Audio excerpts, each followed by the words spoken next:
नमस्कार, मनी गुरु की इस खास पेशकश में आप सभी का स्वागत है। मैं हूं स्वाति रायना।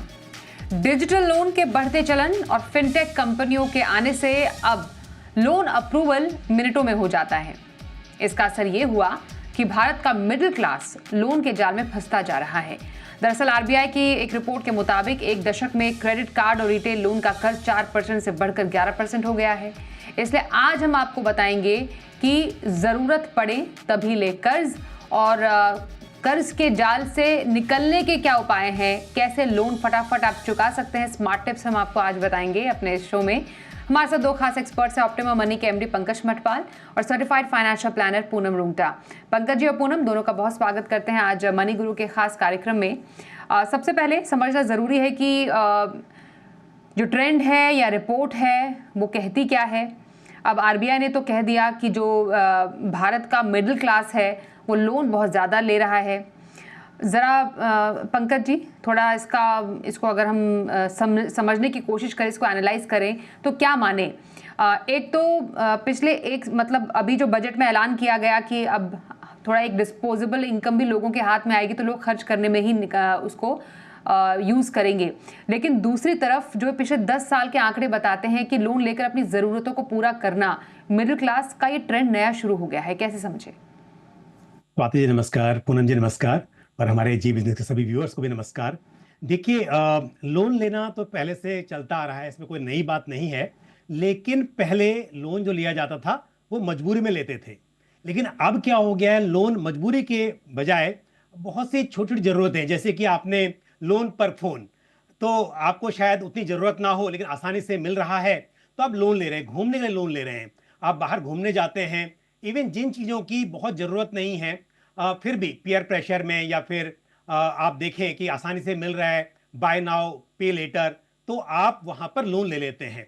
अब प्रॉब्लम क्या है, यदि आप कुछ एप्रिसिएबल एसेट्स के लोन लेते हैं या मजबूरी में लेते हैं तो समझ में आता है। यहां पर जब लोन ज्यादा लिया जा रहा है तो प्रॉब्लम यह है, जो आरबीआई की रिपोर्ट कह रही है कि बहुत से ऐसे मिडिल क्लास लोग हैं, यानी कि 5 से 10% उनमें से ऐसे हैं जो कि सब प्राइम है। यानी सब प्राइम मतलब उनका प्रोफाइल ऐसा है कि शायद वो लोन चुका नहीं पाएंगे। तो ये सबसे बड़ी समस्या है। यानी लोन आसानी से मिल तो जा रहा है लेकिन बहुत से ऐसे बोरोवर्स भी हैं जो लोन चुका नहीं पाएंगे। दूसरी बात यह है, जो बैंक्स का जो टोटल लोन अमाउंट है उसमें जो पहले पर्सनल लोन या क्रेडिट कार्ड की बात थी, जो कि अनसिक्योर्ड लोन है, उसका प्रतिशत वो पिछले एक दशक में काफी बढ़ गया है। तो यानी कि अनसिक्योर्ड लोन लिए जा रहे हैं जो कि रिस्की लोन होते हैं। दूसरी बात, ऐसे लोग जो शायद चुका भी ना पाए, वो थोड़ी दिक्कत वाली बात है। और उसके अलावा यह है कि लोग, जो आरबीआई की रिपोर्ट अगेन कह रही है कि अपना खर्चा चलाने के लिए भी लोग लोन ले रहे हैं, जो रेगुलर आपके जो एक्सपेंसेस हैं उसके लिए लोन लिया जा रहा है। तो ये सब बातें हैं जिसकी वजह से यह है कि लोन की जो एक्चुअल परिभाषा थी कि आप चाहे बिजनेस बढ़ाने के लिए लोन लें या फिर मजबूरी में लें, यहां पर शौक पूरे करने के लिए लोन लिया जा रहा है, जो शायद दिक्कत पैदा कर सकता है। बिल्कुल। तो ये बात समझ में ज़रूर आती है, जैसा पंकज जी आपने भी बताया। पूनम, डेफिनेटली पहले बहुत ज़रूरत आने पर लोन लोग लेते थे। कर्ज लेना काफ़ी ज़्यादा टैबू माना जाता है कि आपने कर्ज लिया है फिर उसको चुकता भी करना है।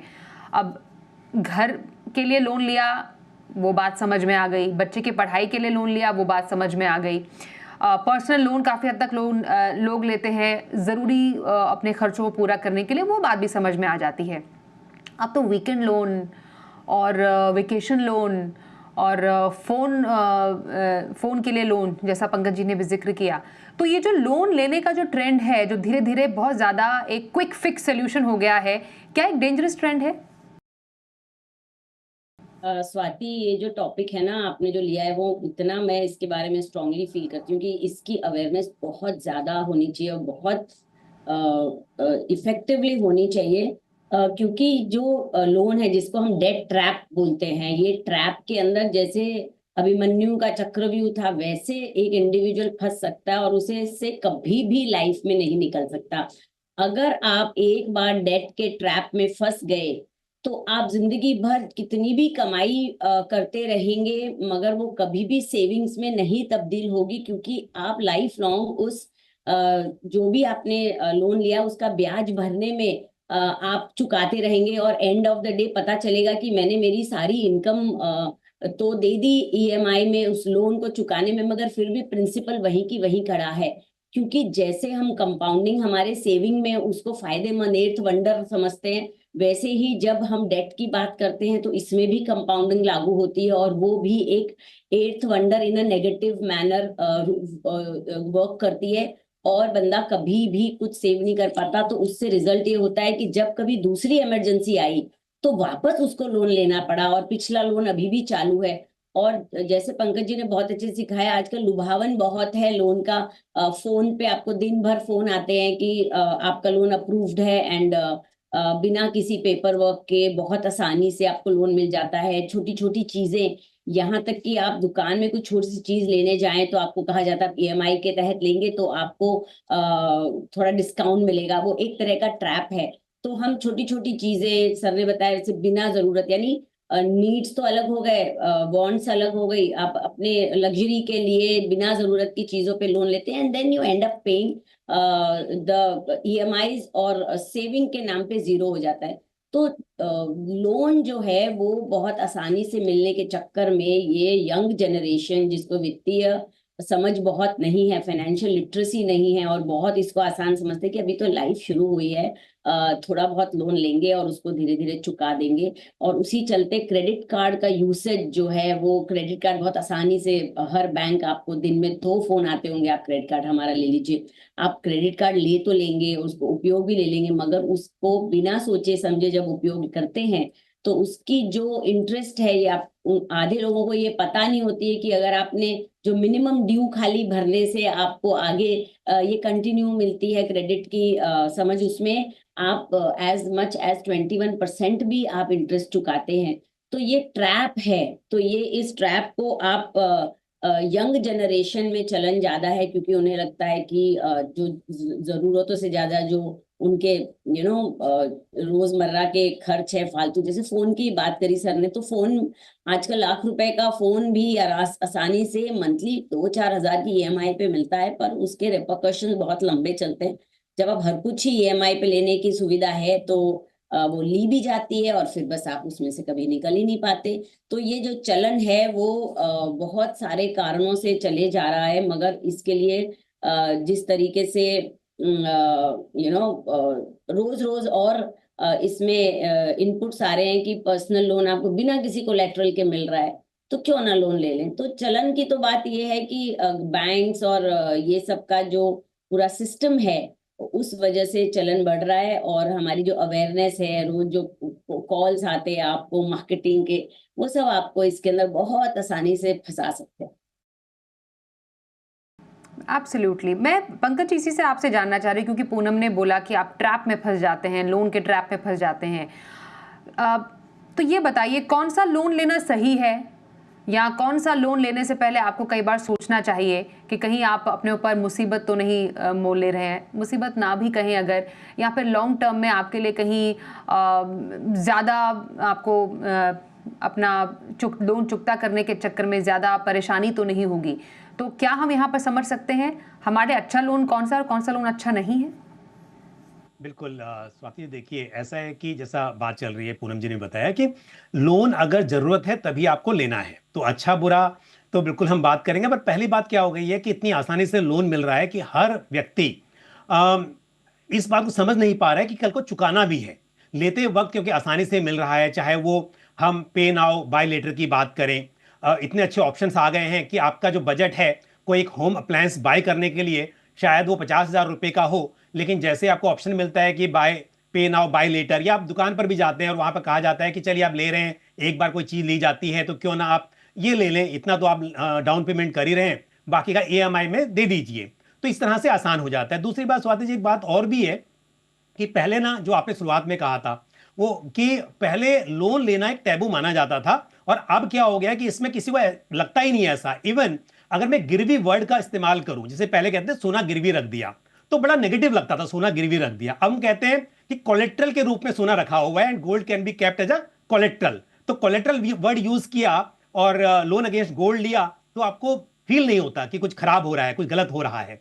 तो इसके लिए सोच बदल गई है, जिसकी वजह से लोग अधिक से अधिक लोन ले रहे हैं। दूसरी बात जो बात आई कि कितना लेना चाहिए, कैसे करना चाहिए। देखिए, हम अक्सर कहते हैं किसी भी व्यक्ति को 30% ऑफ द इनकम, मतलब जो ईएमआई है वो आपके जो टोटल इनकम है उसका 30% से ज्यादा नहीं जाना चाहिए।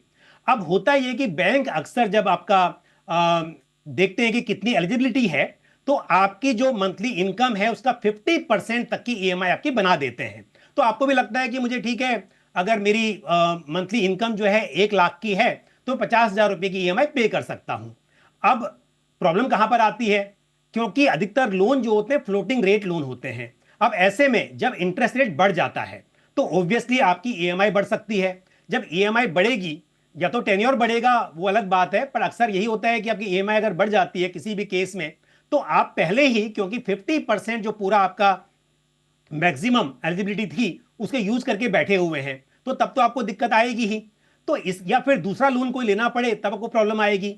तो इसके लिए जो पहले से कहा जा रहा है, हम रूल भी है कि आपकी इनकम का 30% ही आप ईएमआई के रूप में यूज करें। तो ये पहली चीज होती है कि जब लोन ज्यादा ले लेते हैं उस वक्त आप सोचते हैं कि मैं ईएमआई पे कर दूंगा, तब फंसने के चांस ज्यादा होते हैं। और दूसरी बात ट्रैप की यही होती है कि जो स्पेशली हम क्रेडिट कार्ड की बात करें, जहां पर आपके पास 2 ऑप्शन होते हैं कि फुल पेमेंट करना है या मिनिमम अमाउंट ड्यू जो है वो पेमेंट करना है। और अक्सर लोग क्या करते हैं, रिवॉल्विंग क्रेडिट, यानी कि मिनिमम पे कर दिया, बाकी का आपका अगले महीने के लिए वो ट्रांसफर हो गया। और कई बार फिर दूसरे बैंक के ऑफर आते हैं कि आप क्रेडिट कार्ड का जो बैलेंस है वो बैलेंस ट्रांसफर कर लीजिए। तो ऐसे करके आपका चलता रहता है। कुछ टाइम तक आप इस तरह से एक बैंक से दूसरे बैंक या फिर मिनिमम अमाउंट ड्यू पेमेंट करके चला लेते हैं, पर कहीं ना कहीं क्योंकि इंटरेस्ट रेट बहुत ज्यादा होता है और फिर आप ट्रैप में फंस जाते हैं। तो ये कुछ कारण है जिसका अगर समाधान ढूंढा जाए तो फिर शायद आप समय से लोन रीपे कर पाए या इसमें ना फंसे। बिल्कुल बिल्कुल सही बोला आपने पंकज जी। पूनम, एक बात ये बताइए जरा, किसी के पास एक होम लोन भी है, गाड़ी के लिए लोन ले रखा है, बच्चे की पढ़ाई के लिए थोड़ा सा पैसा अगर कम पड़ रहा था तो उसके लिए लोन लिया, क्रेडिट कार्ड बिल भी है, एक फ़ोन खरीद लिया और फ़ोन का लोन भी चल रहा है। तो कौन सा लोन पहले चुकाएं? अगर ऐसी नौबत आती है कि पहले आपके पास एक मुश्त पैसा आ गया और लोन चुकाने की बात आती है, तो वो ऑर्डर क्या रहेगा? स्वाति, बिकॉज हम फाइनेंशियल प्लानर्स हैं और उस तरीके से प्लानिंग की सोचते हैं, तो मैं सबसे पहले ये संदेश देना चाहूंगी कि इतने सारे लोन आप इकट्ठे ही ना करें। सर ने बहुत आसानी से अच्छे से बताया कि किस तरीके से हम लोन के चक्कर में पड़ते हैं, हम ये डिस्कशन करे जा रहे हैं। तो लोन में किस तरह ना पड़े, उस डेट ट्रैप में क्यों ना पड़े और किस तरीके से उससे बचें। जैसे कि आप लोन तब लेते जब हमें जरूरत पड़ती, तो ऐसी जरूरतों को पहले से आंक के रखें और उसके लिए प्लानिंग करें। जैसे एसआईपी एक बहुत अच्छा जरिया है कि अगर आप पहले से बचत करें, जो भी आपको आगे दिख रही है, आपके गोल दिख रहे हैं या जरूरतें, चाहे जानी चाहे अनजानी, एक इमरजेंसी फंड के जरिए उसके लिए एक अपना एक निकाल रखें। उसके बाद जो होम लोन की आप बात करते हैं, तो होम लोन तब ले जब पहले से आप डाउन पेमेंट, यानी इस तरह की बहुत सारी प्लानिंग जो हम हमेशा जिक्र करते हैं, अगर उस तरीके से चलेंगे तो लोन आपको लेना ही नहीं पड़ेगा। इमरजेंसी के लिए आपके पास इंश्योरेंसेज होगी, मेडिकल इमरजेंसी के लिए मेडिक्लेम होगी, तो आपको लोन नहीं लेना पड़ेगा। ये पहली बात समझनी है कि आप बिना लोन लिए भी आप अपनी लाइफ के गोल्स बहुत आसानी से पूरा कर सकते हैं। लोन लेना इज नॉट नेसेसरी। सेकेंड, अगर आपने लोन ले ही लिए इतने सारे, आपको समझ नहीं थी और आप उस ट्रैप में फंस गए हैं, तो आपको धीरे धीरे बहुत स्मार्टली उसमें से निकलना होगा कि सबसे पहले तो आपकी जो लोन ले रखी है उस रकम को वहीं रोकें कि आप और लोन ना लें, और more than 50 to 60% of your income को ईएमआई में ना बदले, क्योंकि आपने बहुत लोन ले चुके हैं तो इतने होने ही वाले हैं। क्योंकि आपको अपने खुद के खर्च के लिए, रोजमर्रा की जरूरतों के लिए पैसे की जरूरत पड़ेगी, वो कहीं और से नहीं आ सकते, वो आप ही की कमाई में से आएंगे, क्योंकि उसके लिए आप फिर अगर लोन लेंगे तो आपका ट्रैप बढ़ता चला जाएगा। तो सबसे पहले आप ये कोशिश करें कि जो छोटे छोटे लोन हैं जिसके अंदर आप बहुत ज्यादा इंटरेस्ट पे कर रहे हैं, उनको आप ज्यादा किश्त दे के उसको अपने पूरा करने की कोशिश करेंगे और धीरे धीरे उस लोन के चक्कर में से यानी 1 by 1 माइनस करते जाएंगे, तो आपकी डिस्पोजेबल जो इनकम है, जो आपकी बचत का जो है वो आंकड़ा शुरू होगा और उसको आप फिर कहीं निवेश करना शुरू कर देंगे। तो धीरे धीरे it will be a process. Swati, ये एक दिन में पूरा नहीं होगा। जिसके पास भी बहुत सारे लोन्स है उसको समय लगेगा। तो एक एक लोन अगर आप चुकता करते जाएंगे और लोन न लेंगे, तब वो साइकिल स्टॉप होगी। तो आप सबसे पहले हाई इंटरेस्ट वाले को चुकाएंगे और जैसे जैसे आप एक लोन को चुकाएंगे तो आपकी इनकम बढ़ेगी, तो दूसरे जो यानी जो डिस्पोजेबल मनी बढ़ेगा, तो दूसरे जो लोन है उसकी आप ईएमआई की पोर्शन बढ़ा देंगे। कई बार आप लमसम भी देके चुका सकते हैं अगर आपको बोनसेस वगैरह आए, या आप ईएमआई की रकम को बढ़ा सकते हैं अपनी विश से। तो आपका जो इंटरेस्ट है, क्योंकि जो ईएमआई का कंपोनेंट होता है उसमें दो पोर्शन होते हैं, दो कंपोनेंट होते हैं, एक प्रिंसिपल और एक इंटरेस्ट का। तो आप जब उसको बारीकी से देखेंगे, स्टडी करेंगे, तो शुरुआत के कुछ सालों तक तो सिर्फ आप इंटरेस्ट ही पे कर रहे हैं, आपका प्रिंसिपल पेमेंट शुरू होता ही नहीं है। और टुवर्ड्स द एंड आपका प्रिंसिपल पे होता है। तो आप इंटरेस्ट पे इंटरेस्ट बढ़ते जाते हैं और आप पे करते जाते हैं और आपको समझ ही नहीं आती कि खत्म क्यों नहीं हो रहा। तो इसलिए आप उसका अमाउंट बढ़ा दे, डबल भी कर देंगे मंथली रेगुलरली, या लमसम भी आप देंगे तो भी आपको ये हो जाएगा, जो इंटरेस्ट रेट कम होती चली जाएगी। और आपके पास क्रेडिट कार्ड की बहुत अच्छी सुविधा है। आपको जरूरत पड़ने पर आप उसको यूज कर सकते हैं आपके कोई लोन का ईएमआई चुकाने के, क्योंकि वो डिफर होता है पेमेंट एक महीने के लिए और अगले महीने, मगर स्मार्टली उसको करना है कि क्रेडिट कार्ड का भी यूज ओवर यूज ना हो जाए और मालूम पड़े कि आप उसके पेमेंट को भी ईएमआई में चुका रहे हैं। तो वो बहुत स्मार्टली यूज करना है, क्योंकि क्रेडिट कार्ड अगर स्मार्टली यूज किया गया और आपके लोन्स आपने अच्छे से पे करे तो आपका सिबिल स्कोर बढ़ता है, आपकी क्रेडिट स्कोर बढ़ती है, और आपको जो क्रेडिट कार्ड यूज करने से पॉइंट्स मिलते हैं उससे भी आपको बेनिफिट हो सकता है। और उसके बाद अपनी जो भी इनकम है, पैसिव इनकम, आप कुछ एक एक्स्ट्रा इनकम बढ़ाएं ताकि आप एक अलग कॉर्पस इकट्ठा करना शुरू करें। तो लोन को लेने के बाद उसमें से निकलने के लिए आपको मेहनत करनी पड़ेगी, पर ऐसा नहीं है कि आप उसमें से निकल नहीं सकते। आप एक किसी फाइनेंशियल प्रोफेशनल की सलाह ले सकते हैं उसमें से आप कैसे निकले। और ईएमआई को समय पे भरने जी। की जो जरूरत है उसे जरूर ध्यान रखें, क्योंकि अगर आपने समय पे अपनी ईएमआई को नहीं भरा तो आपको आगे चल के अच्छे लोन, गुड लोन्स लेने के लिए जरूरत पड़ेगी, तब आपको लोन शायद ना मिले। इसलिए ये जो ट्रैप है इसमें बिल्कुल निकलना बिल्कुल। मुश्किल नहीं है, पर आपको उसके लिए बहुत मेहनत करनी पड़ेगी और इन अ प्लान्ड मैनर उसके लिए चलना पड़ेगा। पंकज जी, अब जरा बताइए, लोन चुकाने के स्मार्ट टिप्स आपकी तरफ से क्या रहेंगे? बिल्कुल, देखिए, लोन चुकाने के लिए तो डेफिनेटली पहली बात तो यही करें कि आप समझें कि लोन के जाल में ना फंसें। और मैं कुछ टिप्स बताऊं उससे पहले एक दो बातें और ऐड करना चाहूंगा स्वाति जी। क्या होता है ना, जो लोन आपके लिए एक लायबिलिटी बन सकता है वो बैंक के लिए या फाइनेंशियल इंस्टीट्यूशन के लिए असेट है, क्योंकि जब वो लोन देते हैं तो इंटरेस्ट अर्न करते हैं। तो कई बार देखा जाता है कि बैंक में जो आपका आरएम है या जो आपको लोन दे रहा है वो कन्विंस करता है कि आप जो सामान खरीद रहे हैं उतना पैसा यदि आप इन्वेस्ट कर देंगे तो ज्यादा कमाएंगे, इसके कंपैरिजन में कि आप जो लोन का इंटरेस्ट पे कर रहे हैं। और हमेशा कैलकुलेशन इस तरह से होती है कि वो टोटल पैसा जो आप ले रहे हैं लोन के रूप में या जो सामान खरीद रहे हैं उस पैसे का, उसका इंटरेस्ट टोटल कितना बन रहा है। बल्कि ये नहीं बताते या आपको नहीं समझ में आता है कि आप जो टोटल लोन आज ले रहे हैं, जो सामान खरीदने के लिए आप पैसा बैंक का क्रेडिट यूज कर रहे हैं, उसको आप किस्तों में चुका भी रहे हैं। तो ऐसा नहीं कि टोटल पैसा आप अगर 1 साल या 2 साल की हम बात करें, अप्लायंसेस की मैं बात कर रहा हूं कि आप घरेलू जो सामान लेते हैं उसका लोन ले लेते हैं, वेकेशन के लिए लोन लेते हैं, तो ऐसा नहीं कि आप 2 साल के बाद में पूरा पैसा चुका रहे हैं इसके लिए आप कैलकुलेट करें। तो कैलकुलेशन जो हो रही है वो आपकी क्या हो रही है कि आपने मान लीजिए पैसा लिया और 2 साल के बाद वापस कर रहे हैं, टोटल इंटरेस्ट कितना बन रहा है, और जबकि आप हर महीने वापस कर रहे हैं पैसा। तो यहां पर क्योंकि फाइनेंशियल लिटरेसी नहीं है या पुअर है, जिसकी वजह से ग्राहक समझ नहीं पाता है। तो पहली बात तो यह है कि ध्यान रखें कि आपका कितना सच में उसके ऊपर इंटरेस्ट का बोझ बढ़ रहा है। अब आते इस बात पर निकलना कैसे है। तो पहली बात, पूनम जी ने बहुत सारी टिप्स बताई और मैं उसको थोड़ा आगे बढ़ाऊंगा।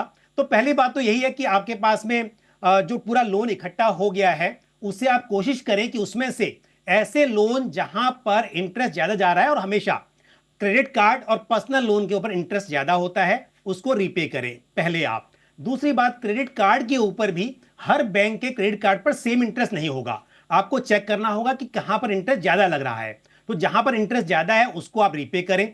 साथ ही यदि पर्सनल लोन का जो इंटरेस्ट है वो मान लीजिए आपको 12-13% पे मिल रहा है, जबकि क्रेडिट कार्ड पर आप 30% 35% का इंटरेस्ट दे रहे हैं, तो आप पर्सनल लोन लेकर अगर पॉसिबल है उसको रीपे कर दें, वो आपके लिए बेहतर रहेगा। दूसरी बात यह है कि जब आपने लोन लिया, हो सकता है कि आपका इंटरेस्ट रेट जो है ज्यादा तय हुआ हो, बट क्योंकि आपका बैंक के साथ रिलेशन डेवलप हो गया है, या आपका अभी क्योंकि पेमेंट हिस्ट्री अच्छी रही है जिसकी वजह से आपका सिबिल स्कोर भी बेटर हो गया है, तो इन सब बातों की वजह से हो सकता है कि बैंक आपका जो लोन है उसका इंटरेस्ट रेट कम कर दे। तो पहले तो अपने बैंक से रिक्वेस्ट करें इंटरेस्ट रेट कम कराने के लिए।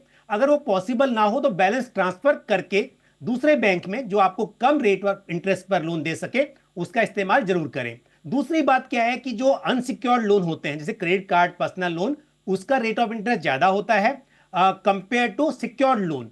तो सिक्योर्ड लोन में आपके पास कई ऑप्शन होते हैं। पहली बात, आपने अगर होम लोन लिया हुआ है और शुरुआत में आपने जो लोन लिया था क्योंकि आप रीपे कर चुके हैं, तो आपको टॉपअप की फैसिलिटी मिलती है। तो जनरली टॉपअप की जो फैसिलिटी है उस पर आपको रेट ऑफ इंटरेस्ट कम होगा, वो सिक्योर लोन हो जाएगा। तो अगर पर्सनल लोन लिया हुआ है और आप घर के ऊपर टॉपअप लोन ले लेंगे तो शायद इसको चुका सकते हैं। पर एक बात ध्यान रहे, मैं यहां पर बात कर रहा हूं कि लोन जो पहले से बोझ बन गया है उसको चुकाने के लिए, ना कि ऐसा कि टॉपअप लोन लेकर आप आज फटाफट कोई लग्जरी गाड़ी बाय कर लें।